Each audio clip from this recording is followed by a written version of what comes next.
নমস্কার বন্ধুরা, দেখো আমি আজকে কি রান্না নিয়ে এসেছি। মোয়ের রান্নাঘরে তোমাদের সবাইকে স্বাগতম। দেখো আমি আজকে কী নিয়ে এসেছি, ভেটকি মাছ আর কলা পাতা। এটা দেখেই বুঝতে পারছো, তার মানে আজকে আমি পাতুরি করব। ভেটকি মাছ আর কলা পাতার বন্ধু তো একটাই নাম, পাতুরি। দেখো আমি লেবুর রস দেবো, আমি কিন্তু হলুদ দেবো না, জানো তো বন্ধুরা। শুধু লেবুর রস দিয়ে আর অল্প নুন দিয়ে আমি এটা ম্যারিনেট করে আধ ঘন্টা রেখে দেবো। এরই মাঝখানে অনেক কাজ আছে, সেগুলো সেরে ফেলবো। ভালো করে নুন আর লেবুটা মাখিয়ে আমি চাপা দিয়ে আধ ঘন্টা রেখে দেবো। দেখো আমার মাখানো হয়ে গেল, আমি এবার চাপা দিয়ে দিচ্ছি। এরই মাঝখানে আমার বাদবাকি কাজগুলো আমি করে ফেলবো। গ্যাস অন করে দিয়েছি, এবার পাতাগুলো আমি সেঁকে ফেলবো। কেন বলো তো, পাতা শেখার একটাই কারণ হচ্ছে পাতাগুলো আমি যেমনভাবে ইচ্ছা মুড়তে পারবো। আর যদি আমি পাতাগুলোকে না সেঁকে নিই না, ভেঙে যাবে, একদিক দিয়ে বেরিয়ে যাবে, তখন মাছগুলো আর ভালোভাবে পাতুরি করা যাবে না। আমি একে একে প্রত্যেকটা পাতা এপিট ওপিট করে সেঁকে দিচ্ছি। একদম নরম হয়ে গেল পাতাগুলো।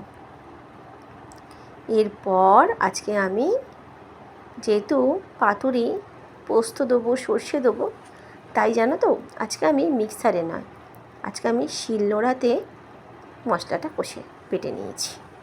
তোমরা দেখো দেখো আসলে কি বলো তো বন্ধুরা, আমার এক হাতে তো ফোন আছে, আমি না বাটাটা দেখাতে পারিনি। দেখো পোস্ত, সর্ষে, কাঁচা লঙ্কা, কাজু বাদাম, এই সবটা আমি শিলনোড়ায় পেস্ট করে নেবো।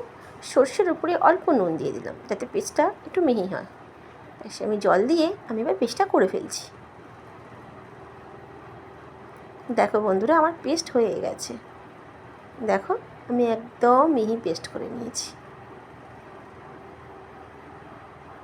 আর যেহেতু এটা শিলনোড়ায় বেটে করেছি, এর স্বাদও হয়েছিল দ্বিগুণ, ভারী সুন্দর খেতে হয়েছিল। তোমরা এইভাবে করে দেখবে। তোমরা শিলনোড়াটা নাই বাটতে পারো, কিন্তু পাতুরির মধ্যে একটু কাজু বাদাম দিয়ে করে দেখবে, তার টেস্ট কিন্তু খুব ভালো হয়, জানো তো। দেখো আমি এবার মশলাটা মাছের মধ্যে মাখিয়ে নিচ্ছি আর অল্প সর্ষের তেল দিয়ে দিলাম। আর আমি তেল ব্যবহার করব না। এবার এই প্রত্যেকটা মাছের গায়ে মশলাটা ভালো করে মাখিয়ে নিচ্ছি। আর বন্ধুরা, আমি এক হাতে যেহেতু ফোন, আমি একাই তো করি ভিডিও, আমার ছেলে স্কুলে যায় আর আমার বর একটু ব্যস্ত থাকে কাজে। তো আমি কীরমভাবে মুড়ছি তোমাদের আমি দেখাবো। হ্যাঁ, এরমভাবে করে আমি হয়তো আমি মোড়াটা তোমাদের বলছি, কিন্তু আমি অনেকটা চেষ্টা করেছি তোমাদের দেখানোর জন্য। দেখো প্রথমটা আমি করে নিয়েছি, ঠিক আছে। দেখো যার ধার দিয়ে কিন্তু মুড়িনি আমি শুধু ভালো করে ভাঁজটা দেখো এপিট ওপিট করে ভাঁজ করে নিয়ে মাঝখানটা খালি দইটা বেঁধে নিয়েছি। একটু কিন্তু আমার জিনিস বেরোয়নি, জানো তো, তোমরা দেখলেই বুঝতে পারবে। আমি অনেকটা চেষ্টা করেছি তোমাদের ভালো করে দেখিয়ে বুঝিয়ে দেওয়ার জন্য। আমি সেকেন্ডটাও করে নিচ্ছি, কিন্তু আমার মনে হলো তোমাদেরকে একটু দেখানোটা দরকার, তাই অনেক চেষ্টা করে আমি তোমাদের দেখাবো আমি কিভাবে এটা আমি মুড়েছি।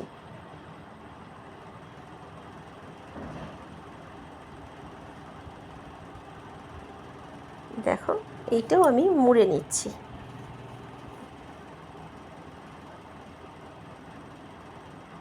দেখো বন্ধুরা আমি অনেকটা চেষ্টা করেছি। দেখো এপাট ওপাট সব মুড়ে চারদিকটা ভালো করে মুড়ে নিয়েছি। দেখো এরপরে মাঝখানটা আমি সুতো দিয়ে বেঁধে নিচ্ছি। দেখেছো বন্ধুরা, দেখো আমি বেঁধে নিলাম। আমার একটু কোনো ধারে ফাটেও নি আর কিচ্ছু বেরিয়েও যায়নি, জানো তো, ভাজতে গিয়েও আমার কিছু বেরোয়নি। দেখো আমি সুন্দরভাবে করে নিলাম। এইভাবে আমি সবগুলো করে নিয়েছি। এরপর আমি একটা তাওয়া কড়াতে বসিয়ে দিয়েছি। দেখো আমি গ্যাস অন করে দিয়েছি।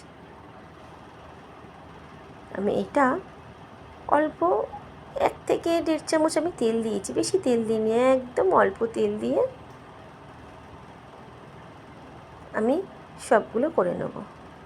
বেশ এই তেলটাই থাকবে। এরপর আমি সব একে একে যেটা বাঁধার মুখ আছে সেইগুলো নিচে দিয়ে আমি সব একে একে দিয়ে দিচ্ছি এইভাবে, দেখেছো? দিয়ে আমি 10 মিনিট করে চাপা দিয়ে রেখেছি। এই পিঠটা 10 মিনিট হবে, 10 মিনিট পর আবার আমি উল্টে দেবো।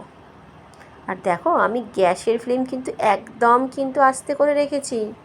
এইভাবেই এটা হবে, একটু কিন্তু বাড়াবে না, তাহলে ওপরগুলো পুড়ে যাবে, মশলাটাও পুড়ে যাবে আর মাছটা কাঁচা থাকবে। দেখো আমার এক পিঠ দেখো ফুলে গেছে, ফুলে উঠেছে, আমার এক পিঠটা হয়ে গেছে। এরপর আমি অপর পিঠটাও 10 মিনিটের জন্য উল্টে দিয়ে চাপা দিয়ে দেবো। দেখো সব বাঁধার মুখগুলো নিচে। এর ফলে কিন্তু তোমরা খেয়াল করে দেখো বন্ধুরা, আমার কিন্তু একটু কিন্তু মাছ কিন্তু কোনো রকম মশলাও কিন্তু বেরিয়ে যায়নি। দেখো বন্ধুরা আর তোমাদের রান্নাটা যদি ভালো লাগে বন্ধুরা, লাইক শেয়ার সাবস্ক্রাইব করে দিও আর কমেন্ট করে জানিও তোমাদের রান্নাটা কেমন লাগলো। দেখো বন্ধুরা আমার রান্না হয়ে গেছে, তবুও আমি আরেকবার হালকা ভাপে রেখে দিচ্ছি। ব্যাস